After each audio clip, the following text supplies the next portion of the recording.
What's up tout le monde? Bienvenue au DG du dimanche, podcast épisode numéro 2. J'espère que vous êtes en forme le 28 janvier. En ce magnifique jeudi, le Canadien est à Calgary. Non, plutôt, le Canadien est à Montréal contre Calgary. Premier match à domicile. Deux panélistes qui reviennent pour la deuxième fois, ainsi que deux nouveaux. Je vais vous laisser faire les introductions en commençant par M. Rouleau. Mon nom, c'est Francis. Je suis gestionnaire de la page Instagram. Si vous trouvez que c'est bien géré, c'est grâce à moi. Le gars va plugger son LinkedIn en partant. On commence ça. C'est ça, moi, je suis un de ceux qui n'a jamais pu jouer au hockey, mais qui est un fan fini. Sur patin, c'est pas beau à voir, mais en tant qu'analyste, vous allez voir, j'ai des bonnes opinions. Oh, c'est bon ça. Puis on a notre panéliste à l'étranger, directement de Kelowna. Moi, c'est Alex. Je vis à Kelowna, British Columbia. Canucks, Vancouver Canucks, mon new team. Mais toujours un grand fan du Canadien malgré tout. Jamais pu jouer au hockey, malheureusement. J'ai joué au football toute ma vie, mais un grand passionné. J'espère que vous allez aimer mon opinion. On va être gentil avec toi que les Canucks se sont fait défoncer par le Canadien, inquiète-toi pas. Et puis on retrouve Will encore une fois. Ouais, c'est à moi, le gars qui a des opinions du champ gauche, qui dit un peu n'importe quoi, qui a une caméra de marde, un micro de marde, c'est pas grave, on aime ça. Palmieri, il a scoré 6 buts. Évidemment, notre fan inconditionnel des Maple Queef, Kevin. Je t'ai apprécié, premier dans la division canadienne, même je pense premier dans la ligue, Marler, premier pointeur. Fait qu'on y va avec un deuxième podcast, les boys. Donc, évidemment, on va commencer par un petit récapitulatif du voyage dans l'ouest du Canadien. Voyage qui s'est terminé contre le dernier match à Vancouver. Le Canadien qui sort, ma foi, avec une impressionnante fiche de 4 victoires et 2 défaites en prolongation. Donc, une des meilleures fiches dans la Ligue en ce moment. Aucune défaite en temps réglementaire, encore une fois, pour le Canadien. Un début quand même assez impressionnant. Quelques impressions, les boys, par rapport à ça? Là, c'est sûr, moi, comme la plupart, c'était le genre de match qui était un peu plate parce qu'on n'a pas écouté au complet. En tout cas, je parle pour moi.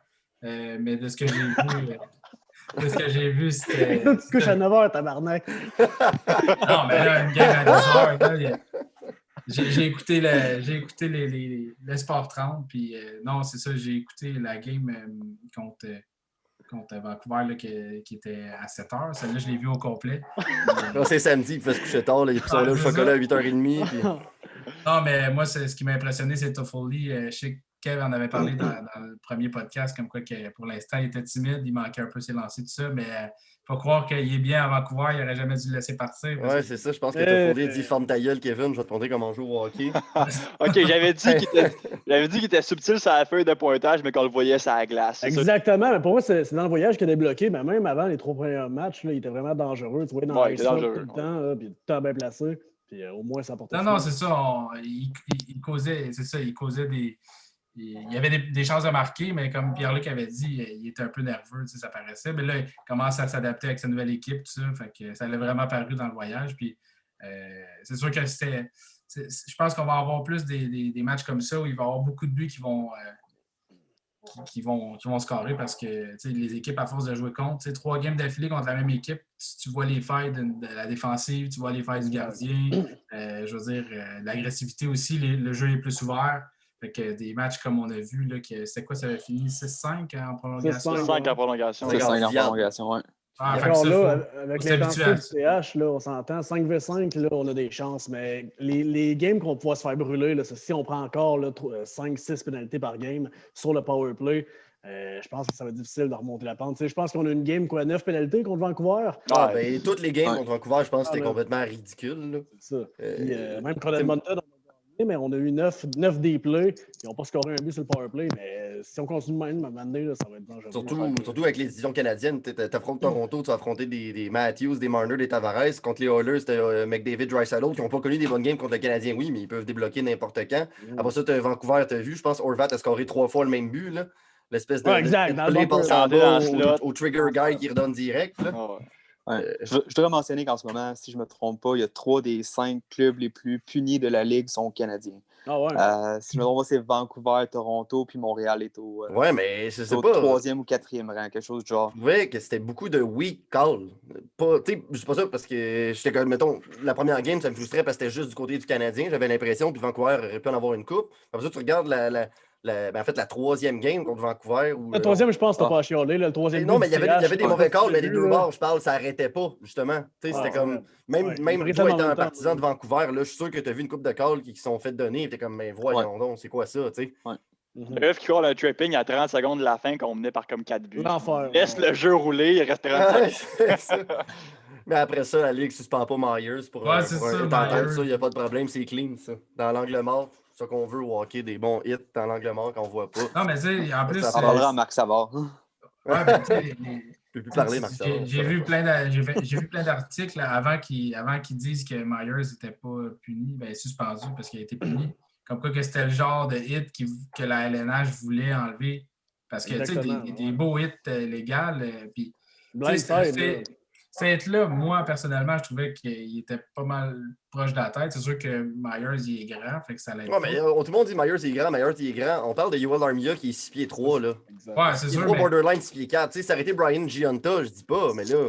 Ce que je veux dire, c'est que cet hit-là, dans un match en 3e période, il reste 10 minutes, c'est 2-2. OK, ça change le momentum. Mais à ce moment-là, ça l'aurait mérité une suspension juste à cause du moment. Moi, je pense que la Ligue s'est dit qu'est-ce qui peut donner les Canucks? Si Myers joue ou s'il ne joue pas? Ils l'ont laissé jouer. Sa belle fiche, je pense que c'était -4 qu'il y a eu dans le match. You know what? Thank you for Myers. On va le prendre. On sort avec les 2 points, puis bye-bye.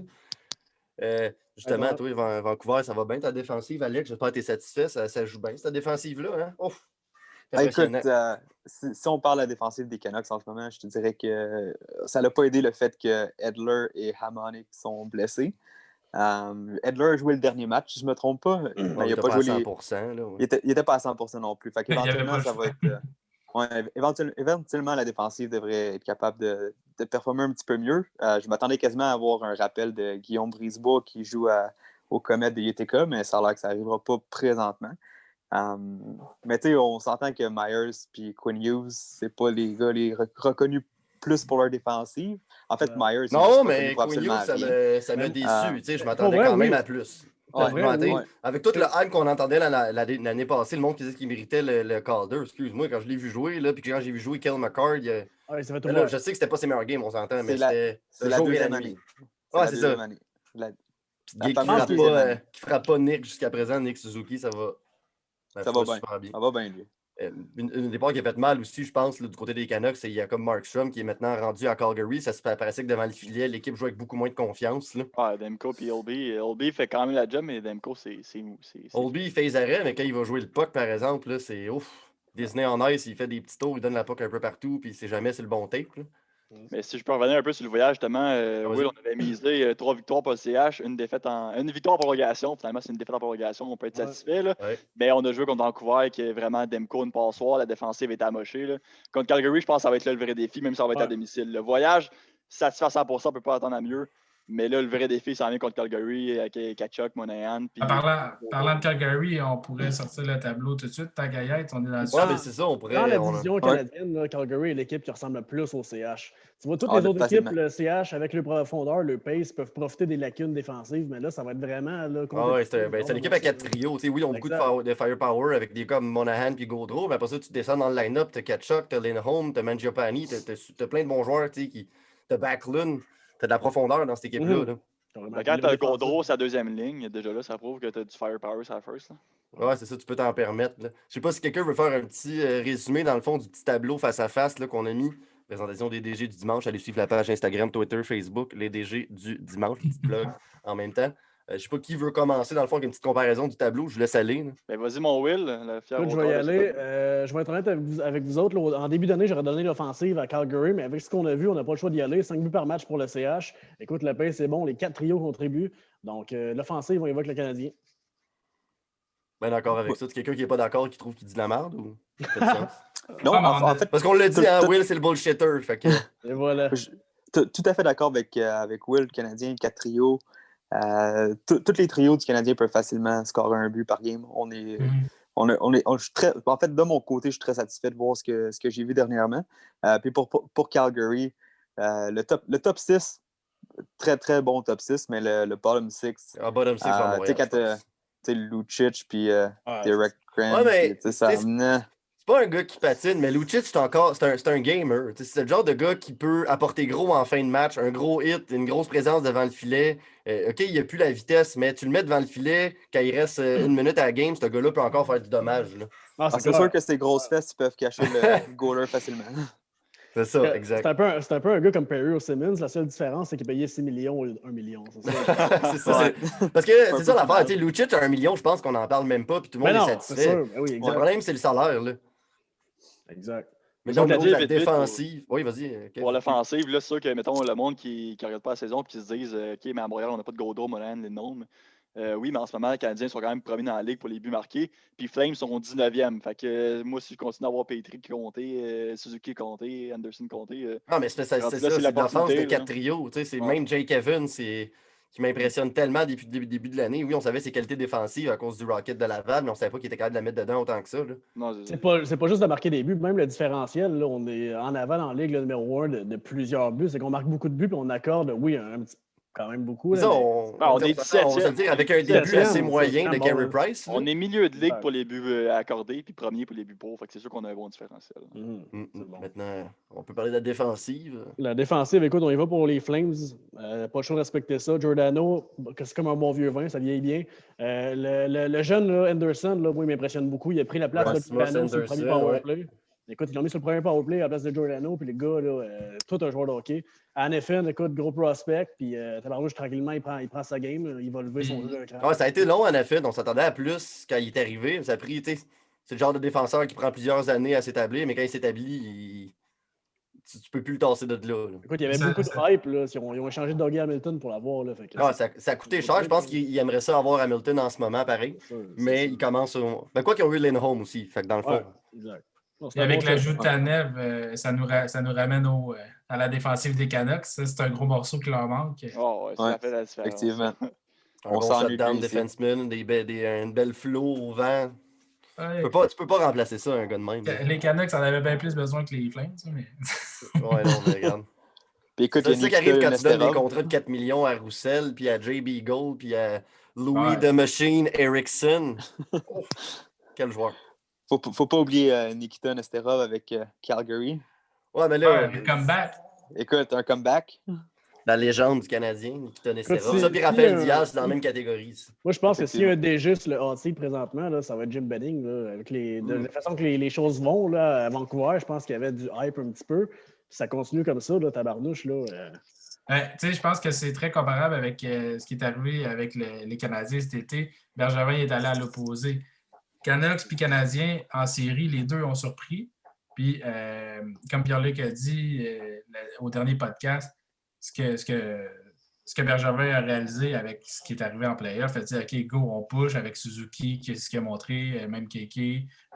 Puis, on a comme compris aussi que Price puis Weber étaient dans leur prime. Fait que là, il a sorti le cash qu'il avait depuis 5-6 ans, puis c'est là qu'il l'a sorti. Tandis que Benning, lui, a fait le contraire.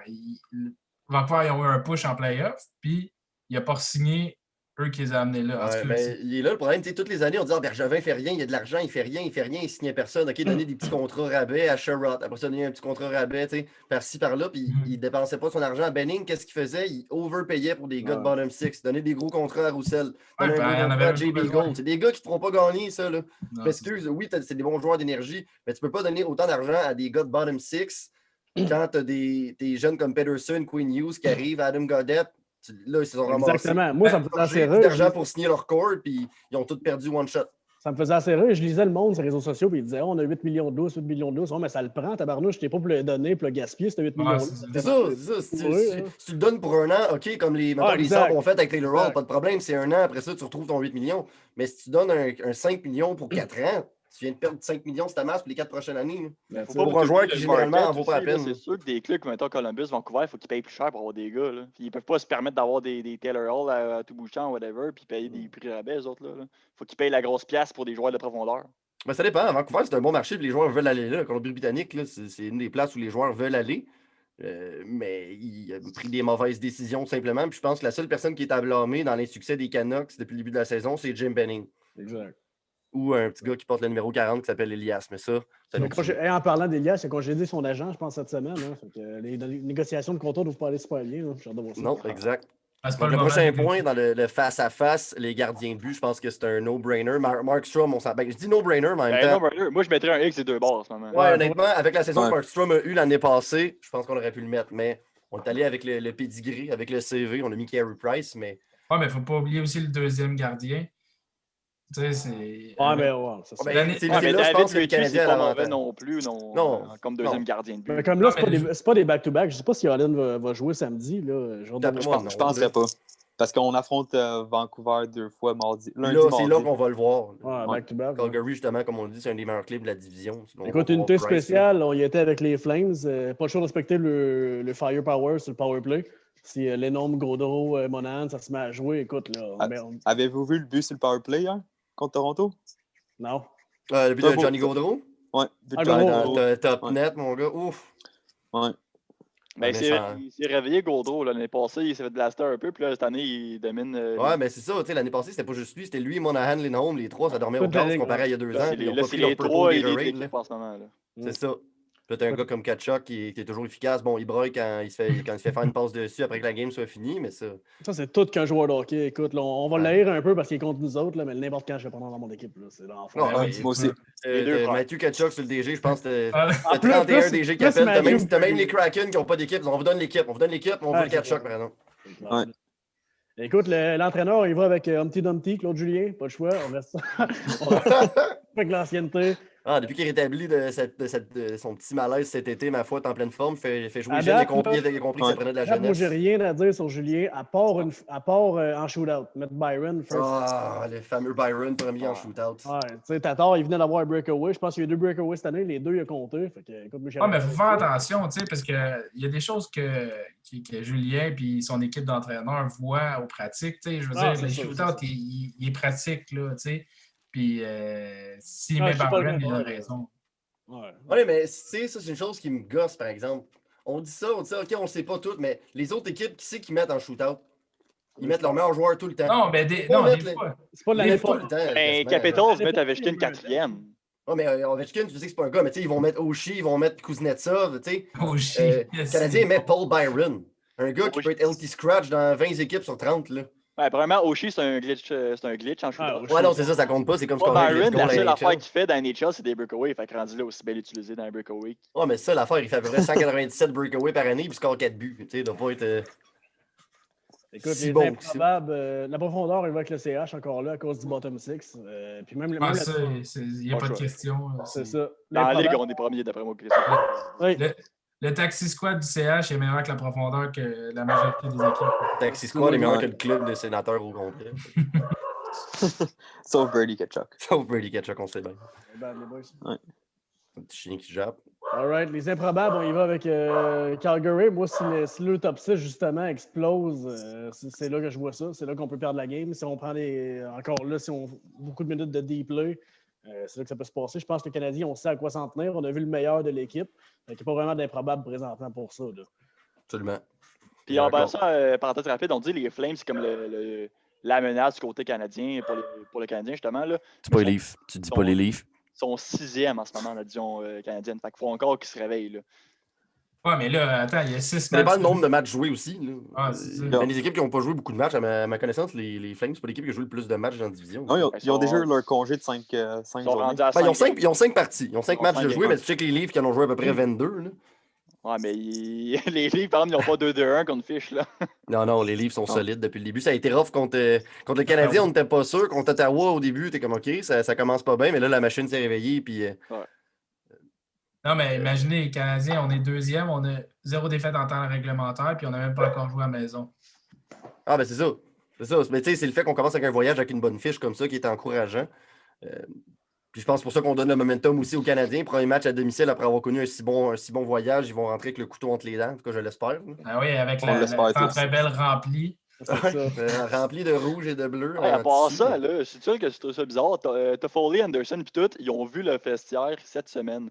Moi, je pensais que quand C'est vrai, j'ai entendu ça. quand ils signaient, d'après moi, ils visitaient le centre d'aile puis tout, là, ils ont rien vu. Ils sont arrivés cette semaine, ton locker, il est là, chum. Ouais, j'ai vu une entrevue, mettons, je pense que c'est Jeff Molson avec Julie Snyder, puis il expliquait un peu comment ça marchait, puis lui, il a même pas accès au vestiaire, il a pas le droit d'aller au niveau de la glace, il a pas le droit de rencontrer Bergevin en personne. À cause du COVID. Le proprio de l'équipe, Jeff Molson n'a pas le droit de rencontrer Bergevin en personne. Attends, t'es en train de dire que Toffoli, Edmondson, tout ça, ils ont signé des contrats à 4-5 ans puis ils n'ont même pas vu les... Ils n'ont jamais vu les installations. Ils ont vu le centre d'aile cette semaine. Tu vois que tous les joueurs qui étaient agents libres cette année ont vu aucunement les installations des équipes avant de signer leur contrat. C'est pour ça que Hall il a signé à Buffalo. C'est une belle ville, ça, Buffalo, hein? Ouais, pas sûr. Bon. Fait que, en gros, ça risque d'être des bons matchs contre les Flames. Je donne l'avantage aux Canadiens, moi, personnellement. 100% aussi. Personnellement, je pense qu'on va assister à la première défaite en temps réglementaire contre Calgary. OK, on se mouille. On a quelqu'un de réaliste, c'est bon. Un gars de l'Ouest, moi aussi, j'irais avec 1-1. 1-1, c'est bon. Ouais, c'est ça. 1-1, c'est bon. Mais après ça, on va gagner le premier match, mais deuxième, donner l'avantage aux Flames. Ouais. Gros sujet qui a fait, ma foi, brasser les cartes cette semaine. On a entendu parler un peu partout. Tout le monde, gros sujet, on pensait que peut-être qu'il allait aboutir à Montréal. Ben non. Pierre-Luc Dubois s'en va dans la magnifique ville du sud de Winnipeg où il fait toujours chaud. En retour de Patrick Laine. Moi, j'aimerais ça entendre parler Kev, parce que je sais qu'il aime bien Dubois. Oui, t'as décroché ton chandail, justement. Le chandail n'est plus là, je vais le garder pareil, mais j'étais un peu off, là. Moi aussi, j'ai brûlé le mien. Honnêtement, j'étais prêt à donner pour Dubois, mais on n'aurait jamais pu accoter Patrick Laine. D'après moi, c'est une trade que le Canadien ne pouvait même pas accoter, même pas proche. Dubois, avec un Suzuki, peut-être. Son père, c'est ça, mais c'est qu'on voulait pas. Fait que rendu là, je suis bien content pour eux autres. Je pense que ça n'aurait pas voulu la peine d'à côté. En tout cas, je ne sais pas pour vous personnellement, mais moi, l'avantage va 100% avec Columbus. Oui, c'est sûr. Parce que tu vas chercher un Jack Roslovich qui peut être un excellent deuxième centre. Tu vas chercher un Patrick Laine qui est un scoreur de 40 buts. Et des scoreurs de 40 buts, il n'en pleut pas dans la ligue. Là. 40 buts, si t'as quelqu'un pour te la mettre sur le tape. Patrick Laine, c'est pas un gars qui va dans le coin. Dubois, mon gars, il grind, il score, il passe, il fait ce qu'il veut. Mais Roslovich, il vient les Jackets en ont des grinders qui vont y chercher à la puck. Ils en ont des passeurs. C'est ça qu'il n'y avait pas, des scoreurs. Moi, je suis pas d'accord avec toi, PL, puis je suis pas d'accord avec toi, Frank. Moi, je pense qu'en ce moment, là, aujourd'hui, Winnipeg est une bien meilleure équipe que Columbus est une bien meilleure équipe. Puis j'explique pourquoi. Laine, là, c'est simple. Les performances de Ehlers puis Connor ont littéralement prouvé à Winnipeg qu'on n'a pas besoin de Patrick Laine. En allant chercher Dubois, tu solidifies ton deuxième trio, que Dubois va jouer avec Ehlers puis probablement Andrew Copp. Qui est puis en ce moment, Ehlers, il a 11 points en 7 matchs. Le gars est en feu. Puis avec un Dubois, il est littéralement bien meilleur que Paul Stachny. Donc, en ce moment, Winnipeg est une bien meilleure équipe cette saison avec Dubois qu'avec Laine. Mais probablement qu'à long terme, si Dubois il stagne, puis Laine explose, c'est sûr qu'éventuellement, ça peut faire mal. Mais pour cette saison, je trouve que c'est un move qui est très, très, très brillant. Puis c'est pour ça que, d'après moi, Winnipeg ne devrait pas avoir de problème à faire les séries. Non, mais tu sais, je voulais pas dire non plus que je pense que Winnipeg est moins bon après cette transaction-là. Parce que, comme tu dis, Dubois, c'est un gars tellement versatile, qui peut tellement apporter plus que Laine, mettons, pouvait apporter, parce qu'il est quand même un peu unidimensionnel. Mais c'est le genre de joueur unidimensionnel que les Jackets avaient besoin. Côté valeur pour valeur, je pense qu'il y avait plus de valeur qui s'en va à Columbus que s'en va à Winnipeg. Mais côté aider l'équipe en ce moment, effectivement, je pense que Winnipeg va être dangereux, mais très dangereux à la fin. Très dangereux. On va laisser Frank, tu disais de quoi, là? Après ça, j'ai un bon point à apporter, par exemple, sur la valeur d'échange dans cette trade-là. Non, je pense que Pocket, il m'a un peu... T'as fermé la boîte, hein? Il m'a pas mal convaincu, mais c'est sûr qu'à long terme, ce que je me dis, c'est qu'un Laine qui explose, c'est beaucoup plus dangereux qu'un Dubois. Parce que, tu sais, des Dubois, il y en a dans la ligue, tu sais. Mais Laine, il se pogne le cul puis il est capable d'en scorer 35, là, tu sais. Sur papier, Laine Roslovich, c'est beaucoup plus sexy que Dubois et un third. Ouais, c'est ça, exact. Mais en même temps, des gros centres de 6 pieds 3 qui patinent, qui frappent et qui éclochent. Excuse-moi, tu l'as vu en série, là, contre les contre les Leafs. Je pense qu'il les a éliminés à lui tout seul avec 2 hat-tricks au pire. Là, c'est...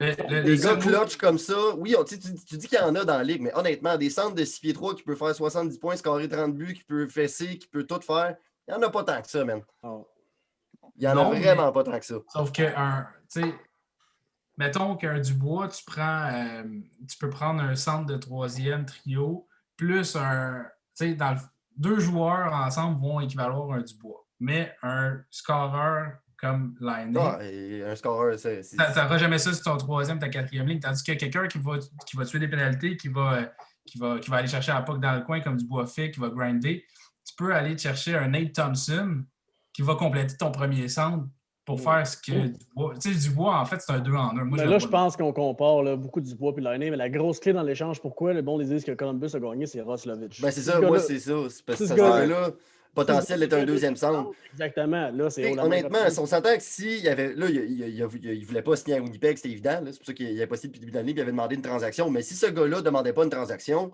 jamais cette transaction-là arrivait. Non. Parce que Roslovic vaut beaucoup, là, quand même. Là. C'est ça. Ça, par exemple, c'est une histoire qui est cool. C'est un gars de la place, il est né à Columbus. C'est ça, il vient de Columbus.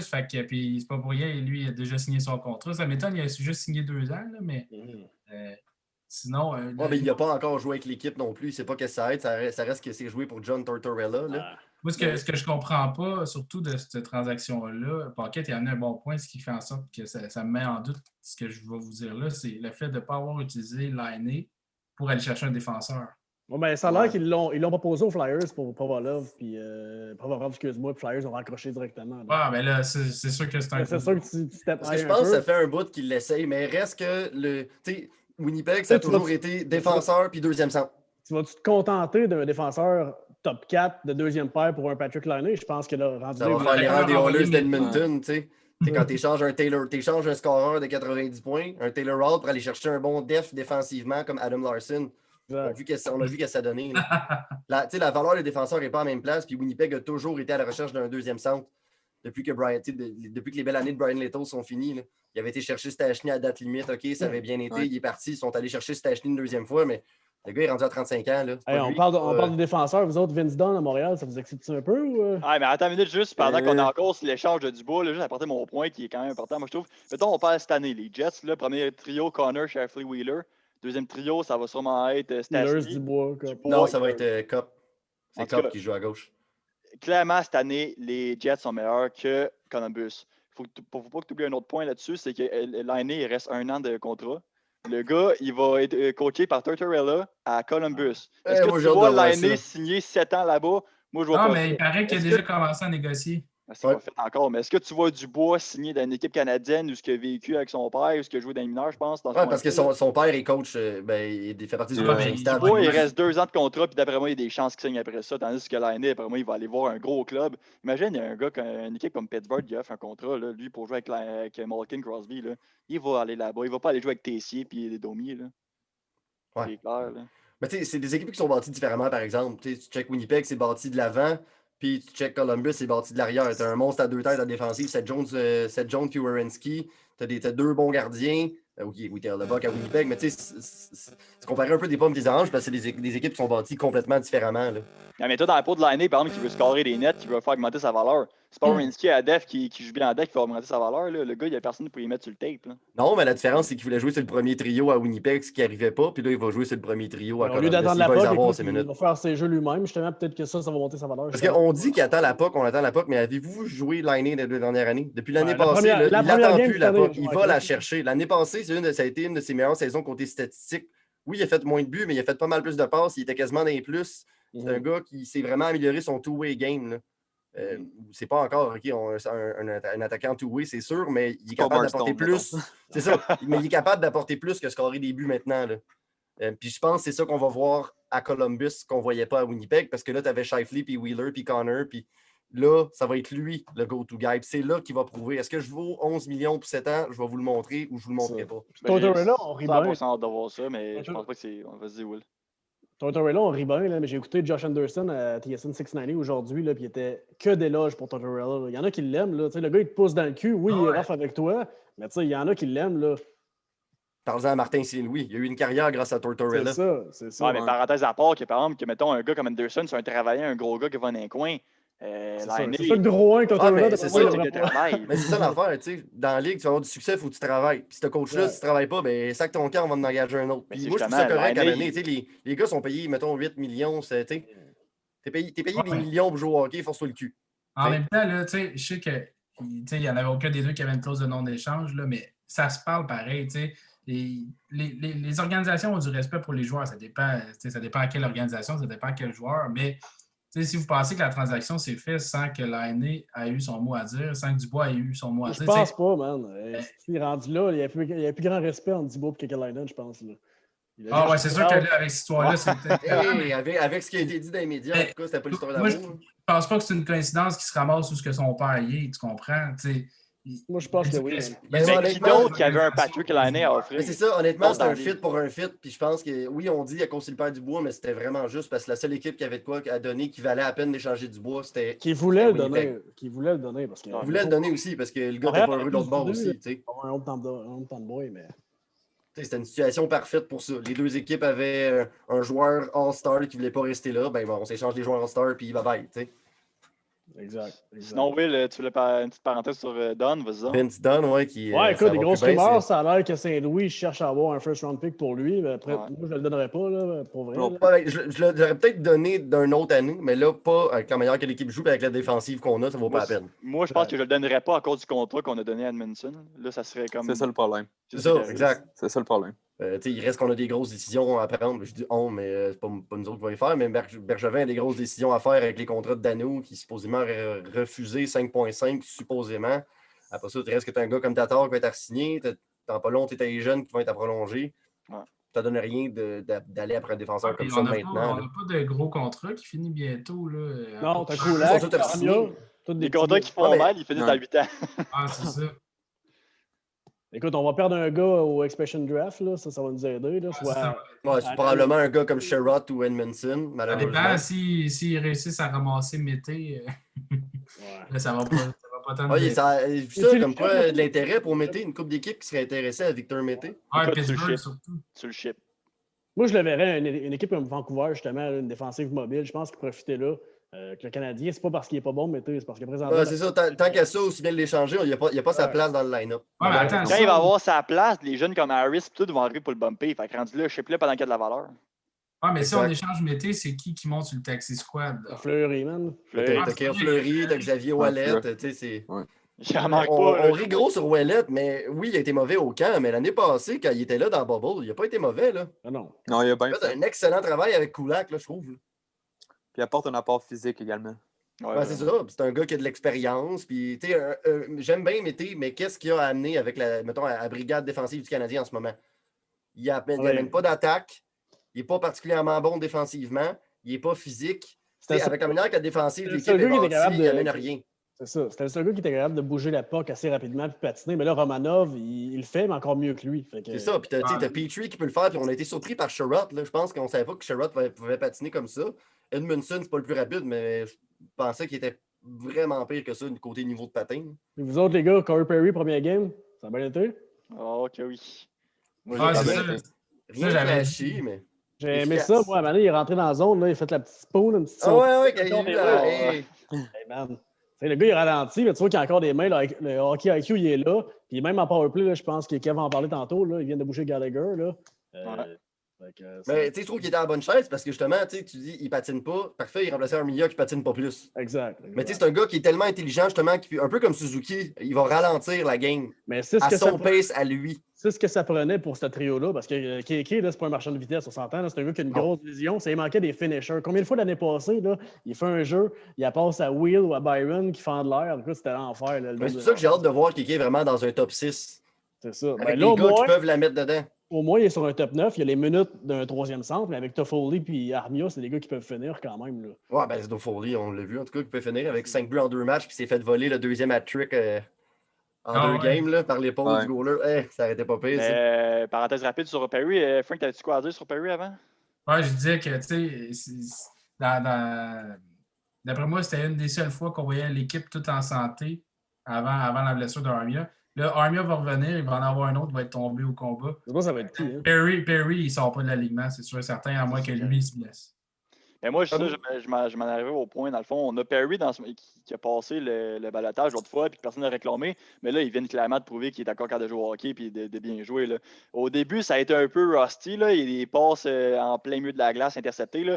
Mais après ça, tu l'as vu qu'il était encore là. Puis rendu là, j'aime mieux mettre Biron au balotage avec son contrat à 4 millions, qui ne se fera jamais réclamer, qu'aller mettre Perry au salaire minimum. Là. Ouais, ça va faire mal de faire ça à M. Patate, par exemple, parce que Biron, il va dans sa soupe. Perry, s'il reste 20 jours avec le CH, il doit repasser par le balotage. Donc, ça se peut qu'il bouge un petit peu des contrats, qu'il remette Perry au waivers.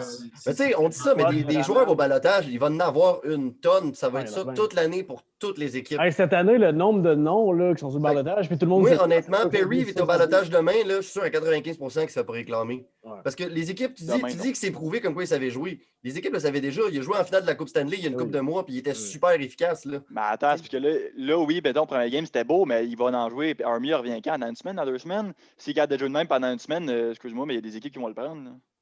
Je sais pas, parce qu'il y a tellement de gars dans cette position-là qui vont se ramasser au balotage. C'est une situation, c'est une situation qui est tellement différente des années antérieures à cause du Taxi Squad que tu as des gars top 9 qui vont se ramasser au balotage un peu partout dans la ligue à cause de ça. Là.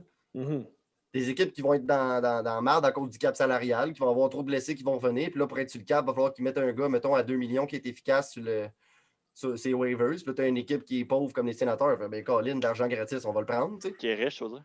Puis la quarantaine aussi, ça va breaker du monde. Tu peux pas dire j'ai une blessure, je ramasse tel gars sur waivers. Le gars, il faut qu'il fasse une quarantaine. Perry est au Canada, c'est vrai. C'est l'équipe qui peut le réclamer sans la quarantaine, c'est les équipes canadiennes. Exact. Encore là, on a vu que Roslovic a déjà commencé à patiner à Columbus. Non, ça, c'est stupide. Ouais, mais c'est pas pareil parce que mais ils ont quand même une certaine quarantaine à faire. Pour ça, tu as du bois qui est pogné ici pour 1 mois à regarder le ciel. Ouais, ça, les équipes aux États-Unis, pour vrai, là, tu te fais passer un Q-tip, puis le lendemain, tu es sur la glace. Là. Ouais, voilà. Ouais, pour ça, tu arrives justement dans les marchés du Sud, puis il y a du monde dans les estrades. Là. Ça m'a fait bizarre. J'avais pas réalisé qu'il y avait des équipes qui avaient le droit d'avoir des partisans. Les Panthers, les Coyotes. Les Panthers qui gardent leur moyenne de 4000 Vegas en ont une coupe. Hey, t'imagines-tu l'ambiance au Centre Bell demain, comment ça aurait été? Ça aurait été fou, là, avec l'équipe qu'on a, là, le pace, les gars jouent. On s'entend, Will, on dépensait 48$ pour s'écraser des canettes dans le front. Là. Ça, j'étais là, man. 2 steammates, 2 bières pour 50$, ça va être par là. Parlant de s'écraser des canettes dans le front, on va parler d'un DG qui a eu l'air d'avoir eu une coupe de commotion des dernières années, Jim Rutherford, qui a officiellement désisté de son poste à Pittsburgh. Je pense qu'il a forcé la main sur la démission, là, mais je pense qu'il y a un peu de ça. Ah, ils ont fait, garde, tu vas signer là. Non, je veux pas. Non, tu signes là. Ta gueule. C'est quoi le dernier move qu'il a fait, c'est de signer. Kapanen pour un first. Kapanen pour un choix de première ronde. Non, mais sa signature qu'il a faite juste avant le début de la saison. Là, voyons. Je sais pas. Pas le défenseur. Johnson, mais non, c'est Rangers qui ont signé Johnson, que je comprends pas. Non, comment il s'appelle? Voyons, le défenseur. Là, ils ont été chercher Mike Matheson. Matheson, CC, non? Ah oui, Cody CC. Ouais, je vais juste aller chercher l'info. En partant, là, quand tu vas chercher Mike Matheson dans une transaction, c'est que. Ah, c'est ça, c'est le contrat qu'il a donné à John Marino. Moi, celle-là, je la catch pas en tout. Ah non, c'est rien à dire, c'est un bon contrat. Moi, j'aime ça. C'est un bon contrat. Non, mais c'est un peu un contrat à la Josh Anderson. C'est risqué, mais ça peut être payant. Ouais, mais en tout cas, c'est. Ouais, c'est. Quoi, comme ça, Frank? Je suis sur ces stats, là. C'est cap friendly. C'est 5 ans, 5 millions. 5 ans, 4,5, je pense. C'est ça, mais tu sais, le gars, il y a quoi? Il est quand même. Il est arrivé sur le tard, là. Il y a quoi? Il y a 23. Ah, ben pour un défenseur, 23 ans. Moi, je pense que c'est pas super. C'est pas pire qu'Anderson, 7 ans, 5,5. Moi, ça reste de donner Patrick Hornquist, qui était le cœur de cette organisation-là, qui a tout fait pour cette équipe-là, que tu échanges contre Mike Matheson.